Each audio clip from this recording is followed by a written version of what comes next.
What we're hoping to have tonight is a conversation about how we as a community can participate in this Quake scenario exercise that BeCERTAINN has initiated for the morning of Saturday, April 17th. Jeff, I believe I'm going to try to unmute you and also make you a co-host just so you can chime in whenever you want to. Actually, I'm going to let Lynn, can you do that for me since you're also co-hosting? Yes.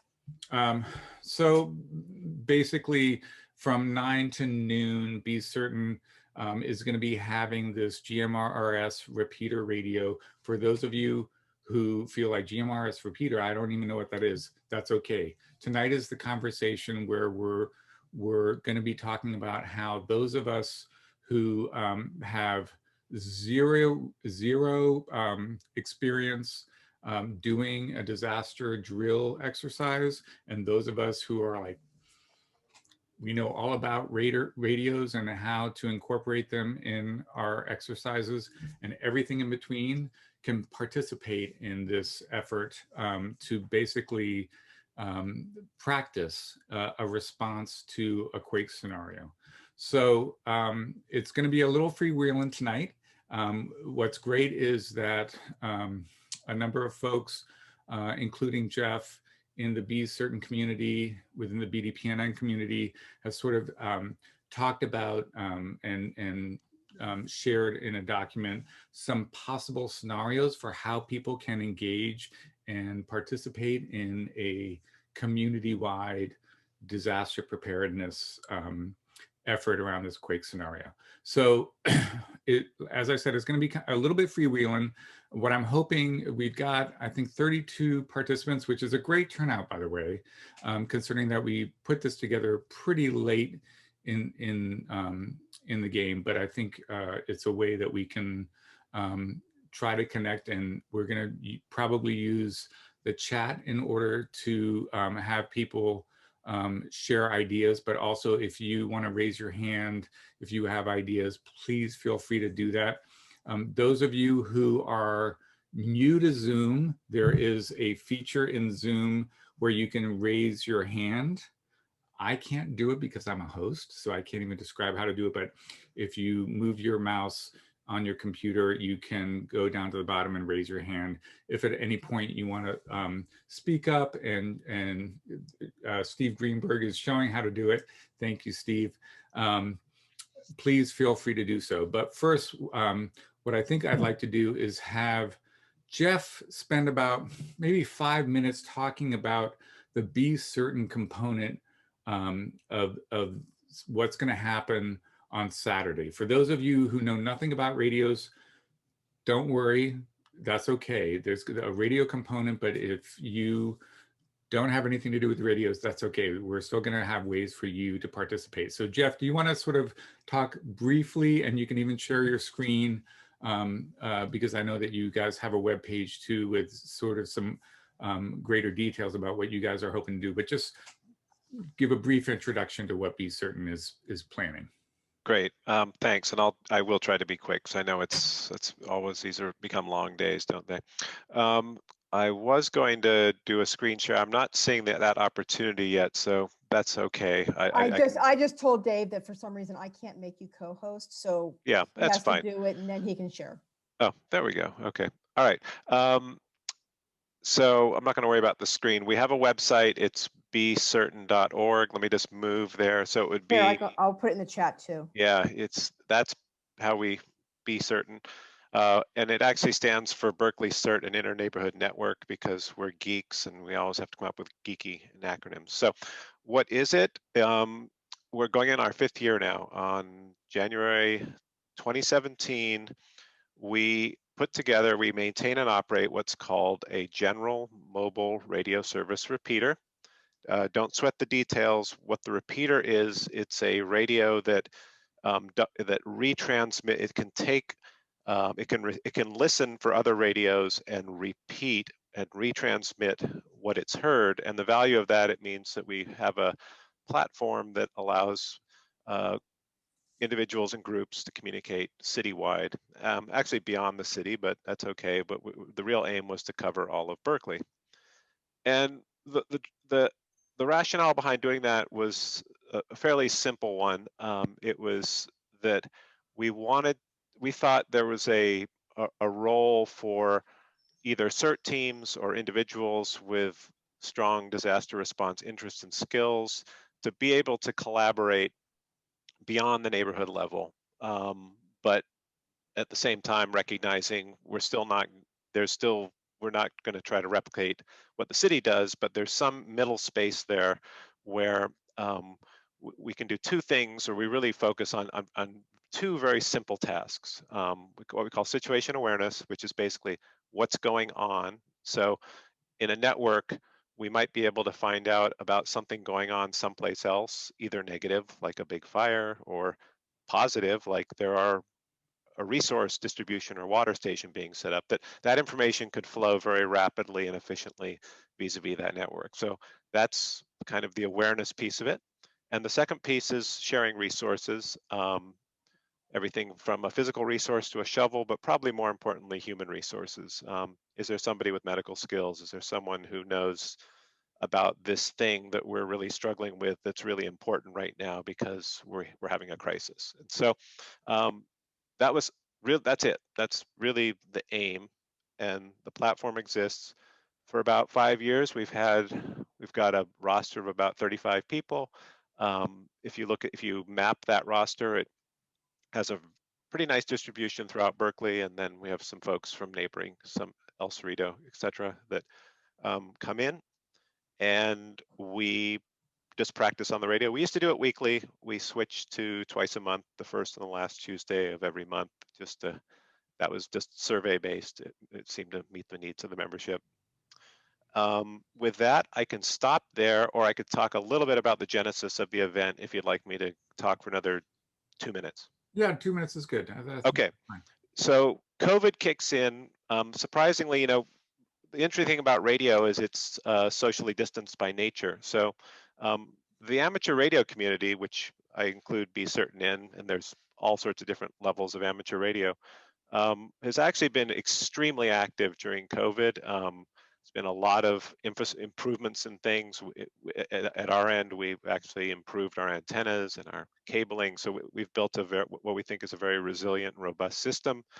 And the other thing we learned from kind of surveys and talking to people is what's really suffered during COVID was kind of the neighborhood level activities, because it's hard to do when you're supposed to be sheltering in place and you're trying to avoid a horrible disease that's infectious. So what we did is we did a survey, and the membership of our group was very interested in some skill building exercise, which we started developing, and then reached out to BeCERTAINN. And by the way, in the course of that conversation, I want to just thank Martha Richards, Chris Adams, Steve Greenberg is on the call, John Reichlin I saw on the call, and I think Bill's on the call.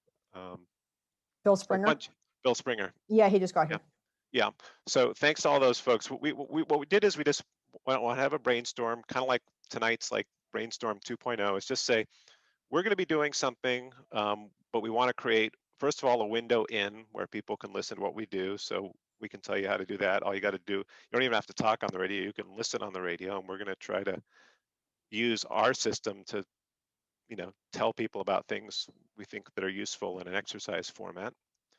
And then on top of that, we sort of brainstormed out some ideas that people can do at every level: the individual level, the neighborhood level, the broader citywide level, which is kind of what we're doing. So we just thought we wanted to create those opportunities for everyone in the community to do something, knowing that what we had been picking up is that people have really, things have gotten a bit rusty. We talked to people, I went and looked in our cache, and the radio packs, the radios were destroyed because batteries leaked all over, like stuff's really deteriorated. So we thought this might be an opportunity for people to kind of get out and be able to do some things in the spirit of disaster preparedness and also benefit from the exercise we're doing. And so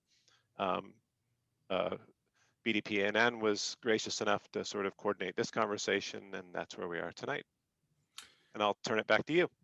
Thank you so much, Jeff. So one of the things that came up is for those people who are interested in sort of peeking into the world of GMRS repeater radio without having any idea what it's about, and without, there's a very easy license that you can get to join in the GMRS. It's easier than a ham radio, but you still have to get a license.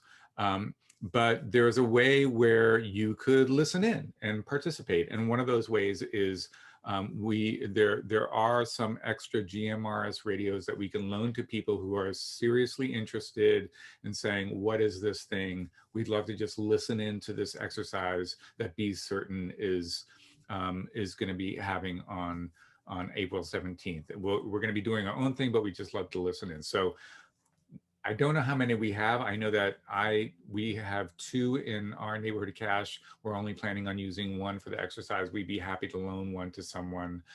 There may be people associated with BeCERTAINN. So if you are interested, Lynn is going to put in the chat the BDPNN general info email, and you can email us and say, yes, I'm interested in participating, and we will try to distribute GMRS radios just purely for the point of listening in, because as I said, you do need a license in order to participate other than listening. In other words, being actively engaged. And the other thing that I was going to ask Jeff is, for those people who have FRS radios, and we can talk a little bit about what exactly those initials mean, but generally those are the radios that maybe you have in your neighborhood group, right? Or even as a household, as a way to communicate with each other. They're not very broad. They don't cover a huge area. You can communicate amongst yourselves. But is there a way for people with FRS radios to listen in at all to this exercise, or will that just be confusing? No, they can absolutely. Now that we've built in this component, which is the kind of listen only, if you will. Most radios, including the ones that the city distribute, can hear channel 22. Now, the reason we're not trying to exclude anyone, but the point is I actually even in an exercise, we've had opportunity, we've had people come in just to experiment and then decide if they want to get a license, and they've been able to talk. But the problem with most of those radios is they can't actually talk to the repeater. You need a special radio to talk to the repeater, but you don't need anything particularly special to listen. And so that's why we're building in this sort of listening piece where we're going to try to, experiment with, information gathering, and then if people want to listen, what we're aiming to do is actually at fixed time points, try to sort of give highlights of, we're going to sort of come up with scenarios, and then it would be kind of what I described. Oh, we've learned about there's a distribution point at university in Shattuck that people may be interested in if they need something.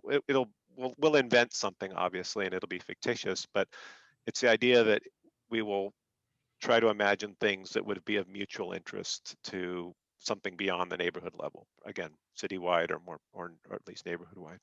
And there has been some discussion about this in the chat, which obviously won't be part of this recording necessarily, of this video recording, but Steve Greenberg has sort of clarified this, and Jeff wrote a little bit, and we'll try to save the chat just so and share it with the group afterwards. So that's sort of one way that people can participate in the radio component of this exercise without necessarily having a lot of radio experience, right? So one of the things that I'm hoping to do tonight is that we can come up with some ideas and some actual resources that we can share not only amongst ourselves here tonight, but actually to the community at large about how we can participate in a Quake scenario. So some of us on this call tonight are, sort of experienced disaster prep people, right? So Steve Greenberg is Lynn, you might want to maybe make him a co-host so that he can share his I can't, I'm expertise in sorry. oh, I'm sorry. Yeah, I'll try to, let me just, Yeah, that's one of the things. The only host can make somebody else a co-host, apparently. so Lynn is now host, so she can I be. am now host. I So love the power. Steve Greenberg is one of two community emergency response training district coordinators in the city of Berkeley. And, you know, basically what we're trying to do is sort of reach out to the broader community. So we have this wealth of people with experience like Steve Greenberg and Bill Springer, who have been doing trainings around disaster preparedness for years. And then we have this other at the other end of the range are people who are interested in being better prepared for a disaster. So that's individuals, the households, and then folks who like we've gotten together with a few of our neighbors and we're interested in being a part of this. So what we're hoping to do is share ideas tonight and come up with ideas about ways that we can be involved in being a part of a citywide and beyond Quake scenario exercise on April 17th. What's really nice is that Jeff Lomax and the BeCERTAINN team and a number of people have started sort of a preliminary document to begin that discussion. And I'm going to share my screen and share that document if that's okay. So can everybody see this? This is, it says community disaster preparedness activities. Excellent. Feel free to raise your hand at any point if you have ideas that you want to share or questions that you might have. This is going to be one of those community kind of, we're all in this together and we're all developing this kind of on the fly. Tonight is a planning meeting and we're going to sort of try to break it down in different levels. So we basically identified, as I said, sort of the three levels, right? You've got an individual who's really interested, but isn't necessarily within a block where there's like a neighborhood, you know, disaster prep group or anything like that. Or it's like a household, a family that, or a community within a home that's interested in doing something to try to sort of prepare for an event like this, and then the larger community. So Charlotte Nolan is here tonight. She and I belong to a sort of a 3-block group called Catmere Slow, and we're going to have an event. We'll see how many people show up. But we're going to have a really interesting task before us, which is trying to figure out how do we do this at a time where we need to be socially distant, masked, and even then some folks are not going to even really feel comfortable coming outside of their homes, being around other people. They're just not there yet, you know, which is perfectly legitimate. But we want to engage those people as well. And we can talk a little bit about what we're doing in our own community, but we're hoping that you guys are going to share that as well. So one of the things that we're trying to do is in tonight's meeting, talk about a number of options, and hopefully you can try to figure out like what is the level of engagement that is going to work for you, because you want to do a couple of things. You want to figure out what is reasonable. If you have just moved to the area and you know that quakes happen in Northern California, but you really have no experience in this, trying to organize an entire neighborhood around this probably is not a feasible exercise for you to try to undertake. But that doesn't mean that you should be excluded from this. This is something that everybody can participate in. But at the same time, we want to try to stretch ourselves, right? That's the whole point of an exercise, is to see what we're capable of. And one of the really interesting things about an exercise is one of the best things is figuring out where you fail. Figuring out what is not working is a big success. And while it can feel frustrating while you're in it, for instance, we had a neighborhood exercise where everybody in the neighborhood was going to try to figure out how to use our little FRS radios, or the little walkie-talkies, to communicate with each other. And we were having trouble just figuring out how to open them up in order to put the batteries in. Well, that may just feel super frustrating in an exercise, but an exercise is exactly the right place to experience that, not during a disaster. So that's a great example of a fail where you figured out what it is that you're trying to improve upon, to figure out how you can be better to responding in a disaster. So let's kind of maybe go through this. I'm going to let people speak up and use the raise hand emojis. I can only see a few of you while I'm sharing my screen, so I'm not going to be able to see you if you're literally just waving your hand. You're going to have to use that Zoom feature in order for us to recognize you. And Lynn, who's now the host, is going to be able to see that, and will speak up and help people speak up. So the first thing is, if you're in a household, you know, what's one of the things that you can do? I don't want to speak too much here tonight. I'm not necessarily an expert. While I am the board president of BDPNN, I'm not, you know, a disaster preparedness expert, but I know what works in my own household in terms of trying to get people prepared for a disaster. And you know, one of the things is we have, you know, go kits here and that kind of thing. And I'm still working on trying to get my wife to make sure that she's added the things that she needs to add to it. So everybody can always find ways to improve. So one of the things that Jeff's put in here, the first thing is, I think, a great one, which is just a plan, right? Create a plan if you don't have one. And if you have one, make sure everyone is knows about them and is that everyone has the same understanding of what that plan is. And I think that's a really good way to go. The disaster preparedness really has to start from the individual and just work outward, right? From household out. And you have to work with the folks in your household to make sure that's going to work.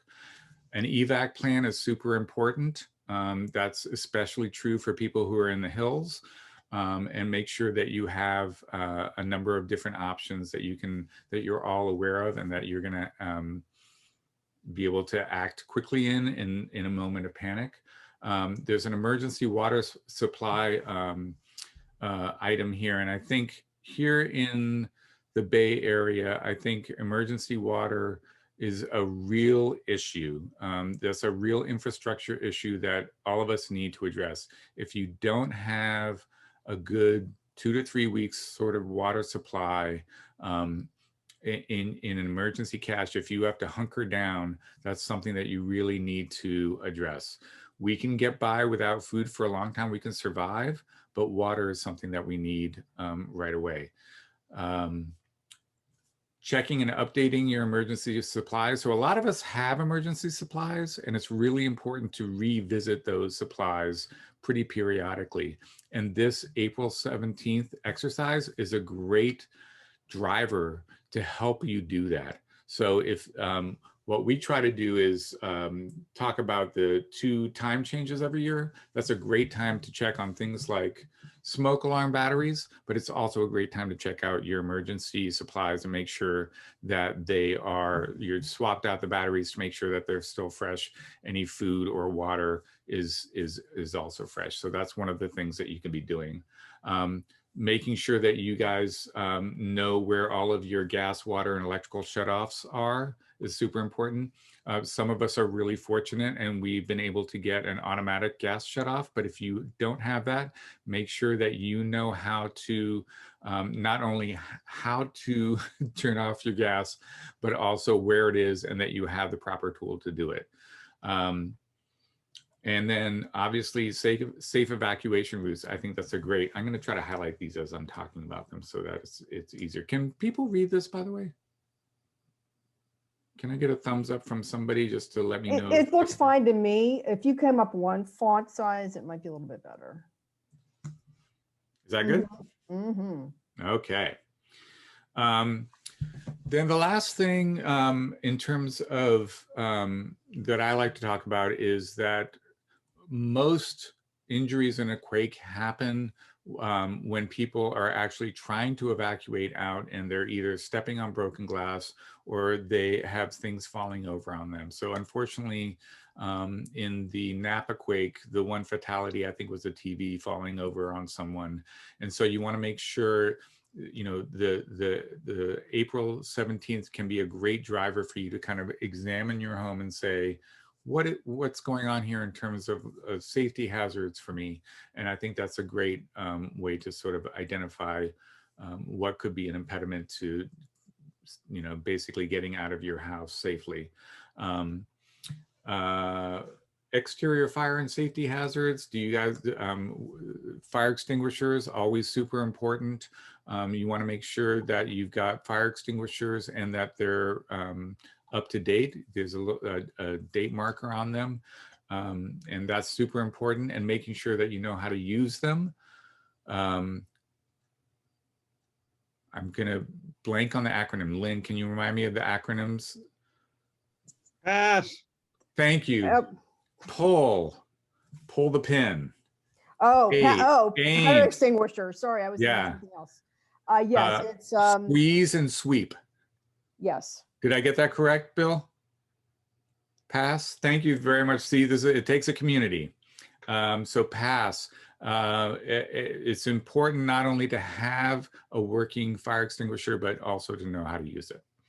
And then we have a link here that we'll also put in the chat, but we'll also, in addition to having it in the chat, we'll send it out in an email to everyone who's participating, and we'll send it out to the BDPNN mailing list, and I'll ask Kin Chin to send it out to the CERT list as well. Please share it with your friends.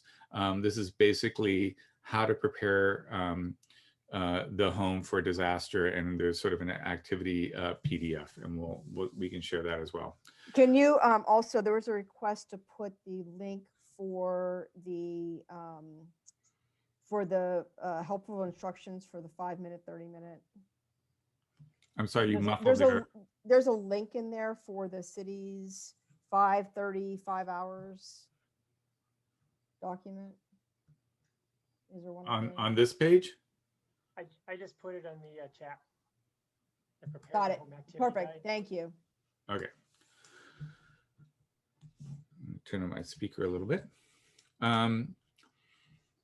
I would be interested in seeing just see how we do in terms of people raising their hands. I'd love to get a show of hands of people who are participating tonight who have an active neighborhood group.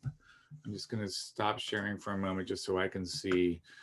So this is a group that had, and obviously there's sort of a wide range here in terms of what could be considered active. But that's a great show. That's a great turnout.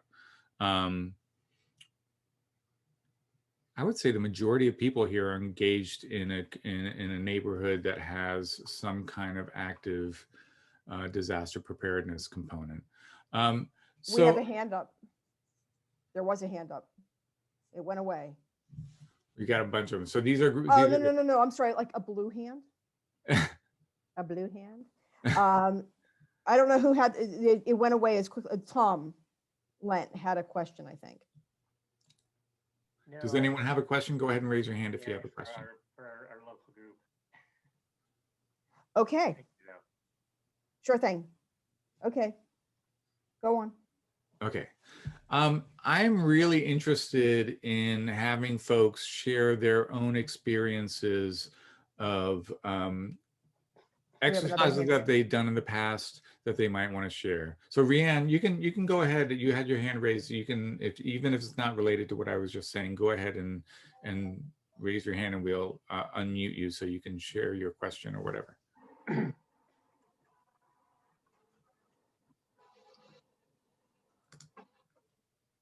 John, I see you got your hand raised up. That's a clappy. Hi, I finally got it unmuted.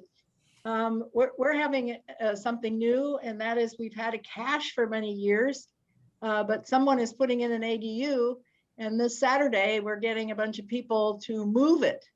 It was really hard to find a new place for it, and I think that will be like a review for us, because we'll have to take everything out, check it, and then move it and put it back in again. But I did have a question on something new that I hadn't seen before. Was finding the fastest route to the fire stations. I'm just wondering, what is that about? Because they're going to be real busy and they're not going to have time to help anybody really. What is the purpose of having that for runners or? That's an excellent question. And I think part of it is it in a disaster, information is one of the things that can really be troubling. That's why BeCERTAINN's radio communication is an important part of helping to make sure that information is flowing freely when infrastructure is down. One of the things that's been really nice in some ways about this pandemic, as horrible as it's been, is that we still have an infrastructure in place, right? For the most part, we can't go around and hug each other anymore, but we can communicate with each other for the most part. But in a disaster where infrastructure is down, you're not necessarily going to the fire station for help. Because the fire station is probably going to be overwhelmed. That's the inherent, that's the definition of a disaster, right? Something that is overwhelming the existing structure that normally responds to emergency situations. There won't be anybody there.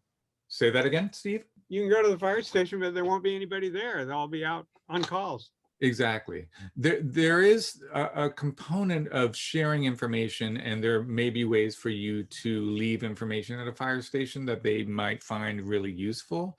One of the things that I think that has been really an eye-opening experience for me as being involved with BDPNN is understanding that in a disaster, not only is it difficult for the powers that be, fire departments or whatever, to respond to an emergency situation, it's even difficult for them to take in information. The nice thing is, and Lynn, you may want to speak to this, is that what happens in a disaster here in Berkeley is that an emergency center is set up, and there is a non-city radio operator designated to be taking in information from the community and potentially sharing it with the city. But that's not really necessarily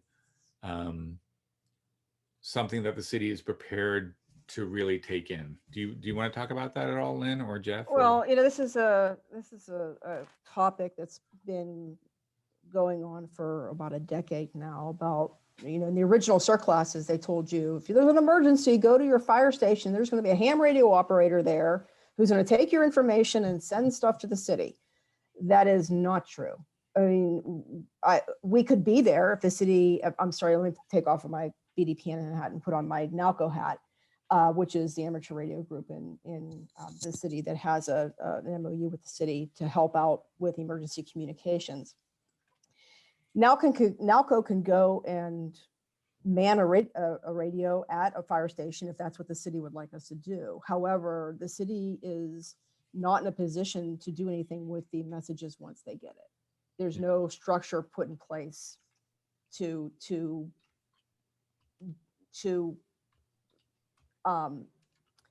process that information on their side. So at this point, we're telling residents, don't go to the fire station if you're expecting a radio operator to be there at this point. Yeah. Jeff's got his hand raised, and I really want him to weigh in because Jeff, I think on some level, what we're talking about here is mutual aid at its very best, which is neighbors supporting each other. And BeCERTAINN is one of those infrastructure systems that I think is going to allow people to help each other in ways that the city as a government organization can't really facilitate. But Jeff, do you want to speak to that? And one word of apology. So, I know because it was a little bit confusing because that list got framed under this is a earthquake scenario, but the fire station piece was also just a generalized, I mean, it could be other situations, a vehicular crash, a wildfire, and something happens that's not going to deplete all the resources, but if you, for whatever, you don't have your phone, you can't call 911, can you get, so sorry about that. in answer to your question, it was a really great question came up in the chat actually. So I think what I'll do is I'll just sort of reiterate that, because the one problem with chat is it sort of sucks your bandwidth and not everyone may have got it. But it was kind of really, what's the value? What does BeCERTAINN perceive its value proposition to be? That was the essence of the question, above and beyond what the city should or could be able to do. And the answer there is it was very much fundamentally based on the idea that in certain situations, and this now we are sort of getting up like wildfire scenario, earthquake scenario, potentially industrial accident in the East Bay, but maybe less likely, that the resource bandwidth of the city infrastructure will be so overwhelmed for a period of time that the most efficacious way to address situations will be through better communication amongst people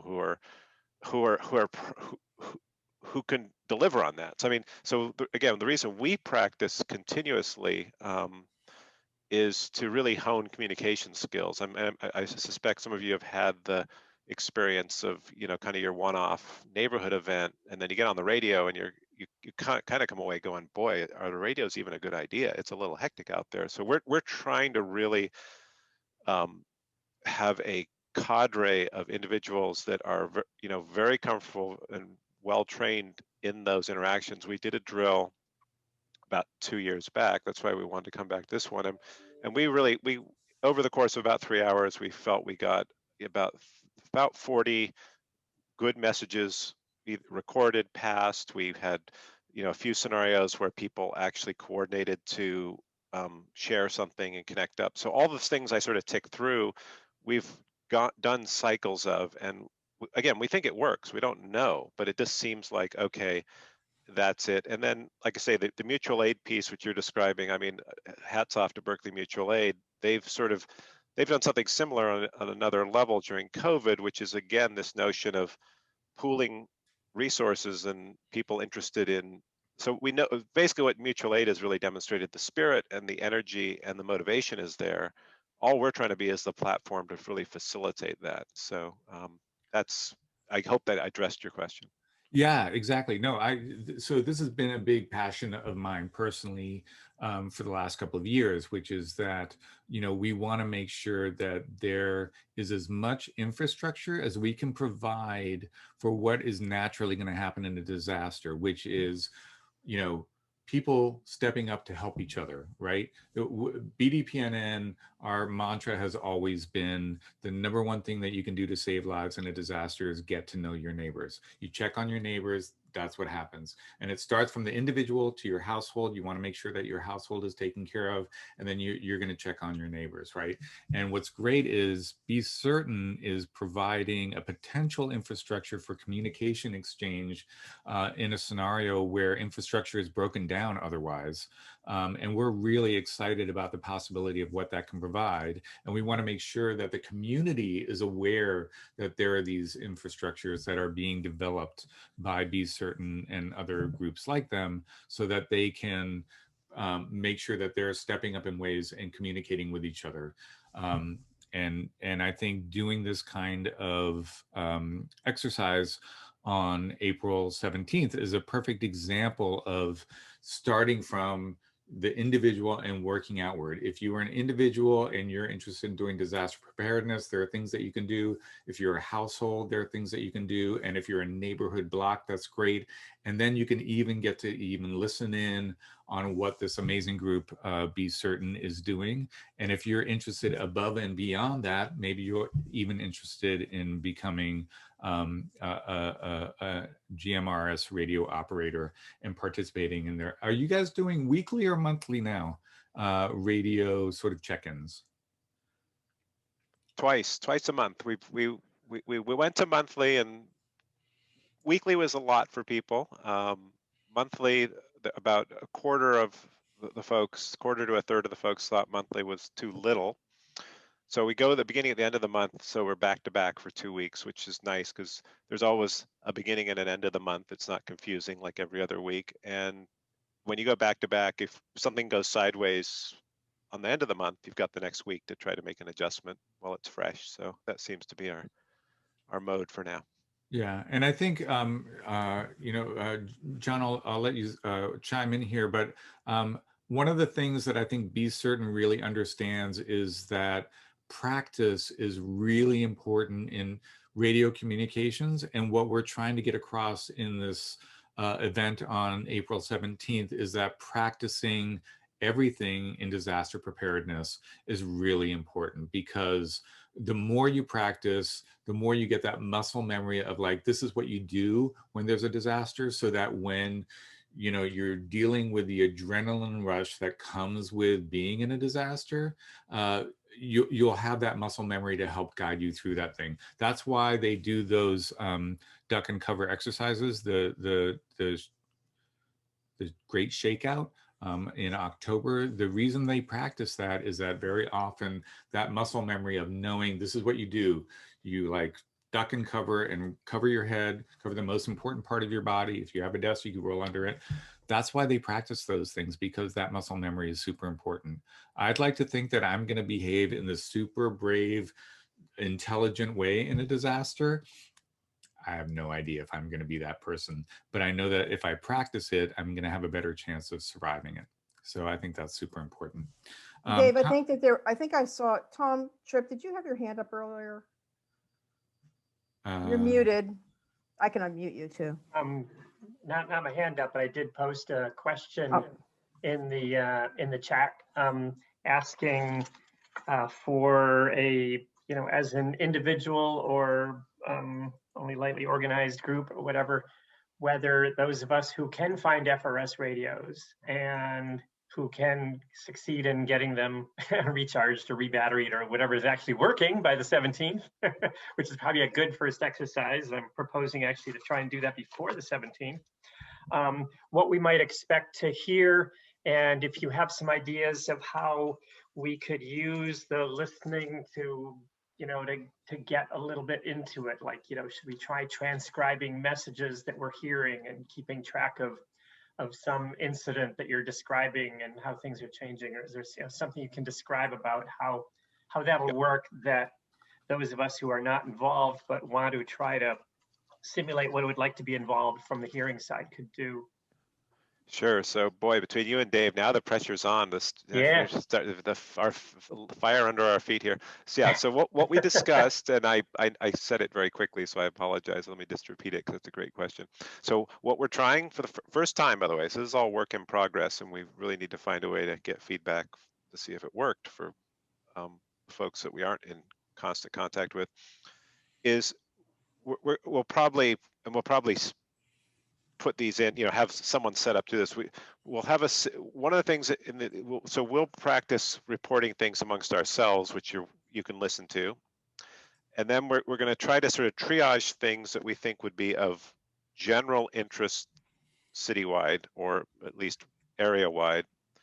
Again, for example, like there's a first aid station set up at Kenny Recreation Center. There's a water distribution point, and we'll come up with things like that are that if there are emerging resources that people can leverage or take advantage of that are sort of don't require direct coordination but are just sort of there, then we'll have like a news report. And I think that the news report will be at the top of the hour and at the half hour. So that's our aim.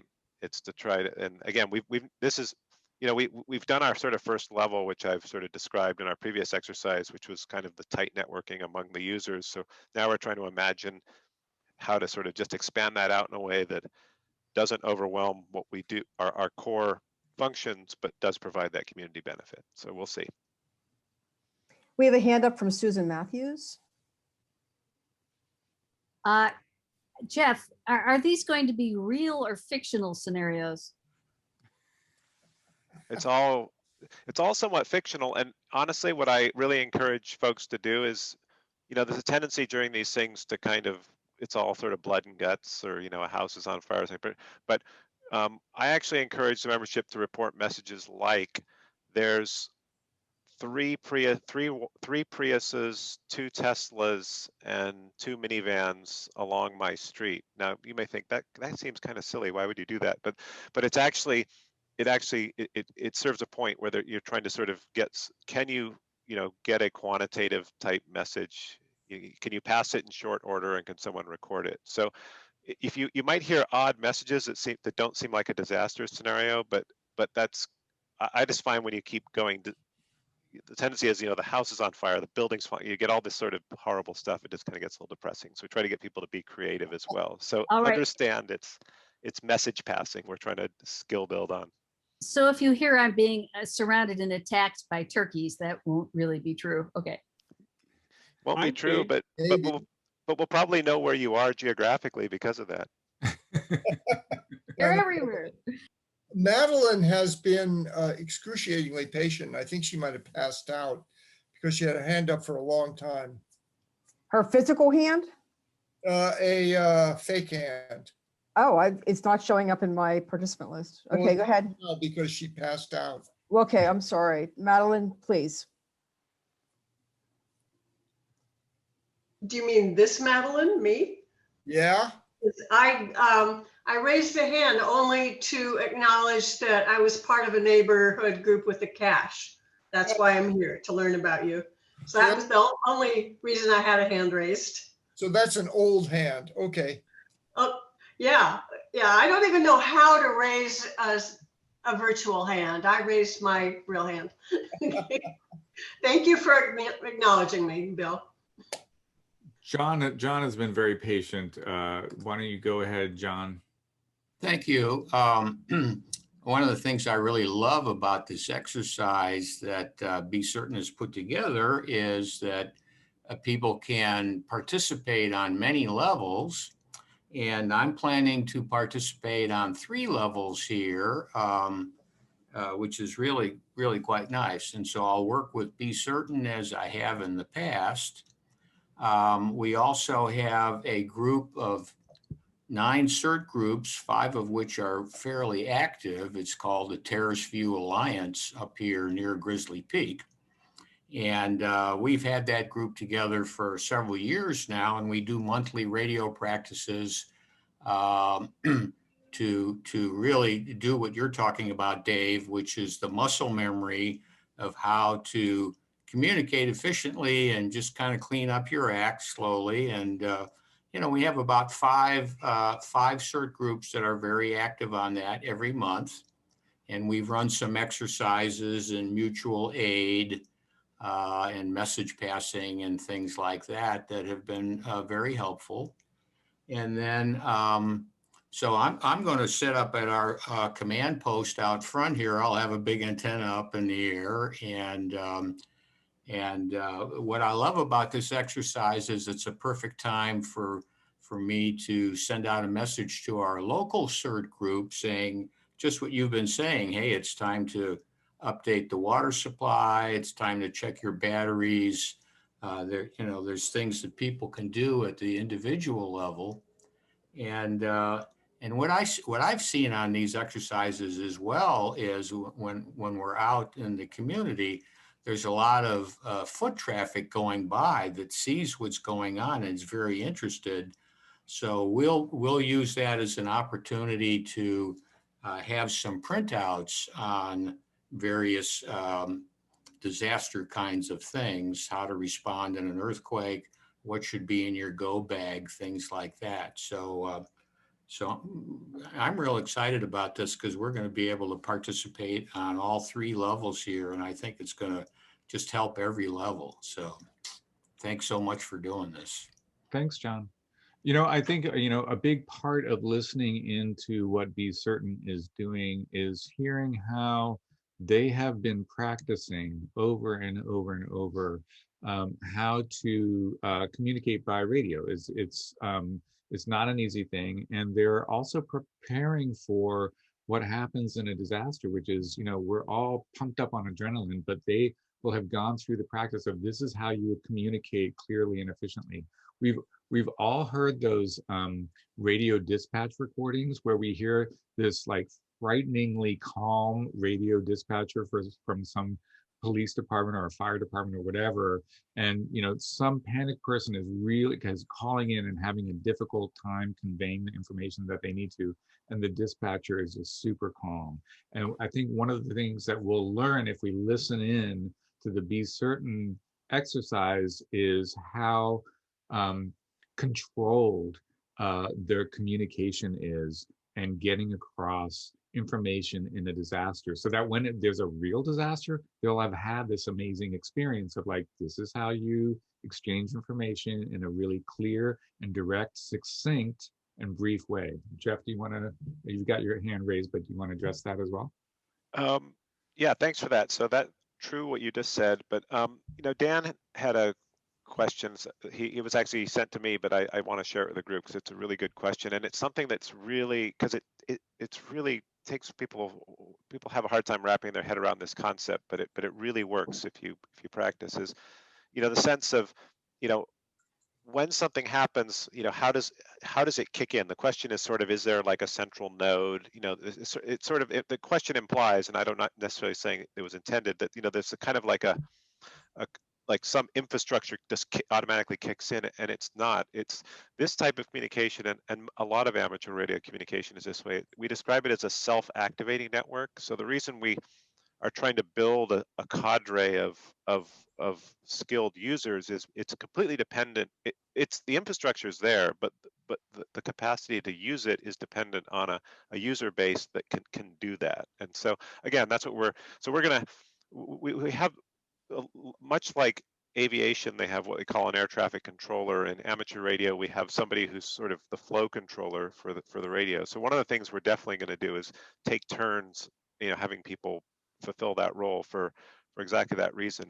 It's self-activating. It's very organic, and I know it's in part because so much of disaster training is driven by like FEMA training, which is very much command and control and sort of based on principles of military operation, which is good, and I'm glad it's that that's what you really need if you're well resourced. But this is very different in that sense. So I just wanted to put that out there because the question came up, and just to maybe think about that if you are listening in, that can you sort of just hand this thing around, and is it effective? And we'd love to get feedback. Did it work? So. Thank you so much. Maurice, we're going to do a time check. It's 8 o'clock. We've been at this a little less than an hour. My apologies, because I started this a little bit late. And so we're going to try to wrap this up. But Maurice asked, what are the takeaways? What are the bottom line things that we can do? So we'll send out an email to everybody who's registered. We'll send it out to the BDPNN community as well as the BeCERTAINN community and the CERT community, but please share it above and beyond. So the things that we're going to be doing is I shared a link to an online sort of a disaster preparedness checklist that you can kind of go through.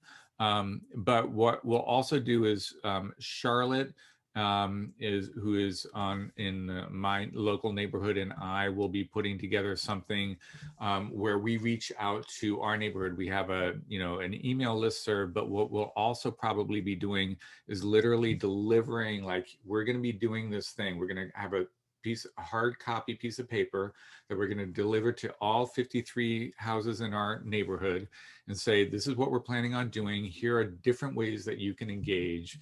And here's quite sort of like a scenario of how you can be involved.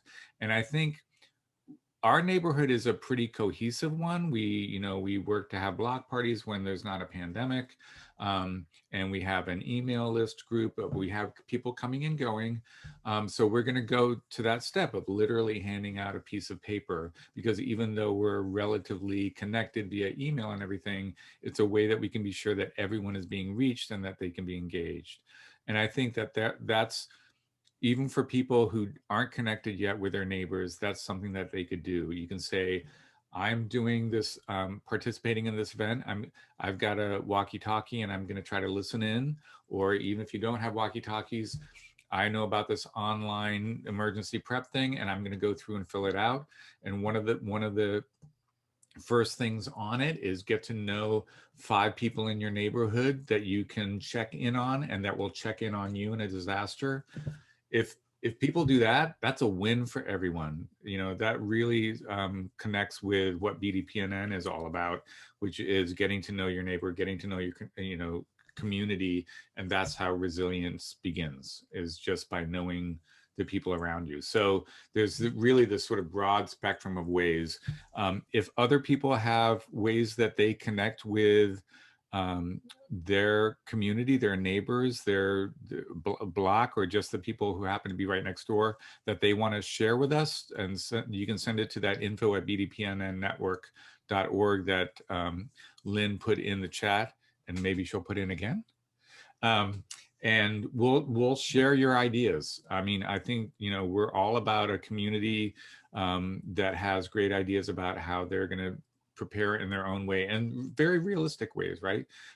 Steve Greenberg, Bill Springer, other folks who are very connected in the world of CERT. We are big fans of CERT, but we know that not everyone does CERT, which is an amazing training program. And if there are ways that work for you, we want you to share those as well. So thank you all for coming. I don't know if anybody wants to raise their hand, if they want to share anything else. I'm open to it. I know I've done a lot more talking than I initially intended to do, and I'm sorry if I went on and on and on. Thank you so much, Jeff Lomax and everyone connected with BeCERTAINN who came here tonight. Thank you, Lynn, for backing me up when I was rambling on. If anybody else has anything that they want to share, feel free to share it in the chat. I'm going to stay on for a few minutes for anyone who has questions, but otherwise, thank you all so much for coming here tonight.